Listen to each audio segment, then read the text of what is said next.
السلام علیکم معزز ناظرین، اگر آپ ہمارے چینل میں نئے ہیں تو ہمارے چینل کو سبسکرائب کر دیں تاکہ ہر نئی آنے والی ویڈیو کا نوٹیفیکیشن آپ کو ملتا رہے۔ ارشاد باری تعالی ہے، اور تم اللہ کی عبادت کرو اور اس کے ساتھ کسی چیز کو شریک مت کرو، اور والدین کے ساتھ احسان کرو، اور قرابت والوں اور یتامى مساکین اور قرابت دار پڑوسی اور اجنبی پڑوسی اور پہلو کا ساتھی اور مسافر اور جن کے مالک تمہارے دائیں ہاتھ ہوں، غلام اور لونڈیاں، ان سے بہتر سلوک کرو۔ اللہ تعالیٰ نے ارشاد فرمایا، اس اللہ سے ڈرو جس کا نام لے کر تم ایک دوسرے سے سوال کرتے ہو، اور قرابت دیواروں کے بارے میں توڑنے سے ڈرو۔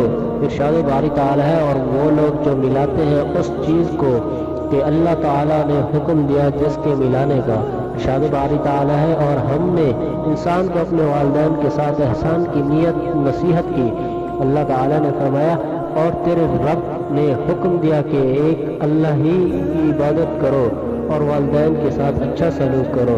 اگر ان میں سے ایک یا دونوں ہی تمہاری موجودگی میں بڑھاپے کو پہنچ جائیں تو ان کو اف مت کہو، نہ ڈانٹو، اور ان دونوں سے ادب کی بات کرو، اور ان کے سامنے عاجزی کے بازوں کو جھکاؤ مہربانی سے، اور ان کے لیے ہماری بارگاہ میں اس طرح دعا کرو، اے میرے رب ان دونوں پر رحم فرما جس طرح بچپن میں انہوں نے میری تربیت کی۔